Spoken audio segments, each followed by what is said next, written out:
बिस्मिल्लाहिर्रहमानिर्रहीम। कुल्लु मन अलैहा फ़ान व यबका वजहु रब्बिका ज़ुल जलाल वल इकराम। अल्लाह तबारक व तआला जी तरफ़ां ही अटल फ़ैसिलो आहे त कुल्लु नफ़्सिन ज़ाइक़तुल मौत।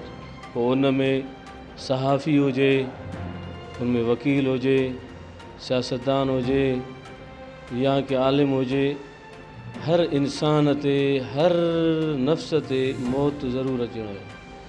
सो असांजो प्यारो भाउ दोस्त न बल्कि मां उनखे पंहिंजो भाउ सम्झां थो। इंतिहाई ख़ैर ख़्वाह, हिकिड़ो तमामु दानिश्वर, अदीब, मुहक़िक़ ऐं जाखोड़ी सहाफ़ी हो। हेॾे पसमांदा ॻोठनि मां हिकिड़ो नौजवान सहाफ़ी निकिरी मैदान में गढ़ियासीन जे प्रेस क्लब खे नवाण ॾिनो। हुन गढ़ियासीन जे ॻोठो निकिरी करे शिकारपुर ज़िले में अची पंहिंजो शख़्सियत मुतारिफ़ करायो। उन सखर ताईं पहुची करे वॾनि सहाफ़ती उहिदनि ते, सखर यूनियन ऑफ जर्नलिस्ट जे वॾनि उहिदनि ते रही करे पाण खे शख़्सियत खे मञायो। मां सम्झां थो त असां हिकिड़े जाखोड़ी, बुर्दबार, नफ़ीस ऐं मज़लूमनि जे हक़नि जे लाइ जाखोड़ी, सहाफ़ियुनि जे हक़नि जे लाइ विढ़ंदड़ हिकिड़े सहाफ़ी को मारूम थी विया आहियूं। सो हू हिकु सहाफ़ी न हो बल्कि सहाफ़ी लीडर हो। इलाइक़े जा सियासतदान उन खां मशवरो वठंदा हुआ, सहाफ़ी उन खां मशवरो वठंदा हुआ, हिदायतूं वठंदा हुआ। ॻोठाणा अची करे उन सां ईअं मिलंदा हुआ, पंहिंजे सरदारनि खां डिॼंदा हुआ, पर वॾा वॾा सरदार अची करे बि गोॾा खोड़े करे भाऊ इमदाद अली कखराणी साहिब खां अल्लाह पाक मग़फ़िरत फ़रमाइसि, उन खां सलाह मशवरो वठंदा हुआ। हिकिड़ो सहाफ़ी बल्कि पगदार सहाफ़ी हो, हिकिड़ो सरदार सहाफ़ी हो, हिकिड़ो सियासतदान ऐं वॾे पाए जो हिकिड़ो सोच ऐं सम्झ वारो सहाफ़ी हो। मां छा उन जो तारीफ़ कयां।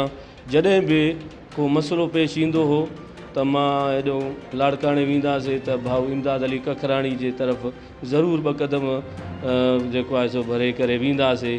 पोइ वरी ख़िदमतूं बि कंदा हुआ, सलाह मशवरो बि वठंदासीं, इलाइक़े जे हवाले सां ख़बरूं हूंदा हुआ, तमामु अपडेट ॾींदा हुआ। ईअं न त हिकिड़ा सहाफ़ी बख़ील हूंदा आहिनि, हिकु ख़बर हुजे त ॿी ख़बर ते कूड़ अनसी या रुख़ मटाईंदा हुआ। सऊं सिधो रुख़ भाऊ 5 मिंट बीह, मां तोखे तमामु तफ़सील मुहैया करे ॾियां थो। पर मां सम्झां थो त ख़बर जे हवाले सां, इलाइक़े जे माण्हू जे ख़िदमत जे हवाले सां, उन जूं समाजी ख़िदमतूं बि तमामु बहितरीनु हुयूं। केतिरनि ई माण्हुनि खे ज़ुल्म जे चकी मां कढियो, कंहिं जाबिर ऐं ज़ालिम ऐं अहिड़े माण्हू जे आॾो न पाण झुकियो, न ॿियनि खे झुकणु ॾिनो, न इन शइ खे उन बर्दाश्त कयो। हर शइ खे उन मीडिया ते आणे आला ऐवाननि ताईं पहुचाए, उन्हनि पीढ़ियल तबिके खे हुन इंसाफ़ ॾियारियो। अच्छा, त इहो ॿुधण में आयो आहे त इन जो जेकी वफ़ात थी आहे, को कोरोना वायरस जो इहो बि ॼाणायो वञे थो इन इशूअ जे हवाले सां को थियो आहे। त इन जे जेकॾहिं इशूअ सां थियो आहे त इन जो जेको तंज़ीम आहे, यूनियन आहे, उन्हनि खे कहिड़ो किरदारु अदा करणु खपे। मां जंहिं नमूने सां तफ़सील मालूम थिया आहिनि सहाफ़ी दोस्तनि खां, जेके इंटरव्यू सहाफ़ी दोस्तनि जा ॿुधा आहिनि, हाल अहवाल ॿुधा आहिनि, उन मां मूंखे इहो मालूम थिए थो त असांजे सहाफ़ी खे हथ सां मारायो वियो आहे, असांजे सहाफ़ी खे हथ सां शहीद कयो वियो आहे। छो त हुन जॾहिं पाण में महसूसु कयो त मूंखे साह में तकलीफ़ आहे, मूंखे बुख़ार आहे, मूंखे खंघि आहे, ख़ुदा जरा इस्पताल जे डॉक्टरनि वटि दाहियो आहे त मुंहिंजो इलाजु करायो, लेकिन ज़िलई इंतिज़ामिया DHO शिकारपुर उन जी कंहिं बि हिकु ॻाल्हि खे न ॿुधी अणॿुधी करे उनखे लावारे छॾे ॾिनो।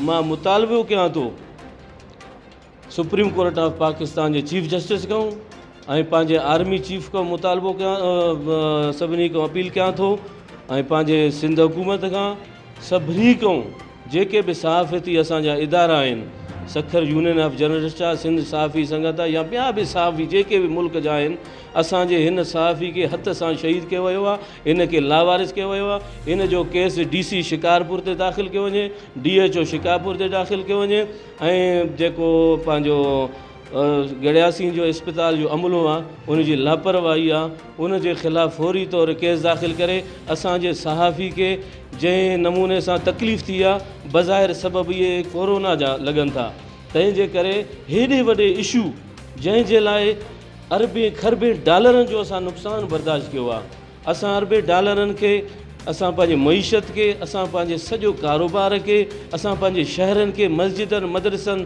असां पंहिंजे उताकनि इमाम बारगाहनि खे सभिनी खे बंदि कयो, इबादतुनि खे बंदि कयो इन जे लाइ त असां पाण खे पंहिंजे अवाम खे, इदारनि खे, बच्चनि खे, स्कूलनि खे बंदि करे त असां इन बीमारी खां महफ़ूज़ रहूं। पर असांजे सहाफ़ी खे ॻोठ में बि इलाज मुआलिज जो सहूलियत न ॾिनो वियो।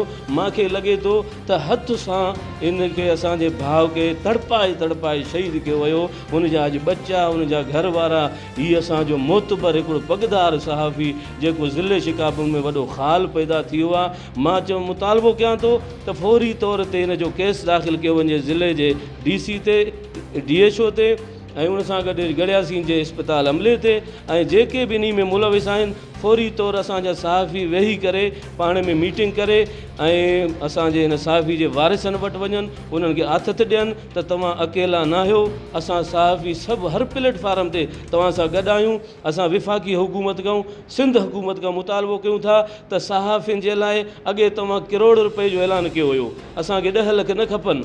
असांजो सहाफ़ी आहे, सहाफ़ी सां मसइलो थींदो आहे उहो दहशतगर्दी जे ज़ुमरे में अचे थो। असांजे सहाफ़ी खे मारे दहशतगर्दी जो, इहो वबाई दहशतगर्दी जो मुज़ाहिरो कयो वियो आहे। तंहिंजे करे असांजे सहाफ़ी खे फौरी तौर ते जेको आहे सो 1 करोड़ रुपयो उन जे वारिसनि खे मुआवज़ो ॾिनो वञे ऐं हुन जे जेका बच्चा आहिनि उन्हनि खे जेको आहे सो 2 नौकरियूं ॾिनियूं वञनि। इहो मुंहिंजो मुतालबो फौरी तौर इन ते अमल कयो वञे। वधीक न त असां पंहिंजे सभिनी सहाफ़ियुनि सां राब्ते में आहियूं ऐं इंशा अल्लाह ताला पंहिंजे सहाफ़ी भाउ जे खून खे इन खे राईगान थियणु न ॾींदासीं। तव्हांजी वॾी महिरबानी अब्दुल मन्नान हनफ़ी साहिबु जेको असांखे तव्हां टाइम ॾिनो ऐं इमदाद खखराणी जी ज़िंदगी तव्हां नज़र विझी, तव्हांजी वॾी महिरबानी।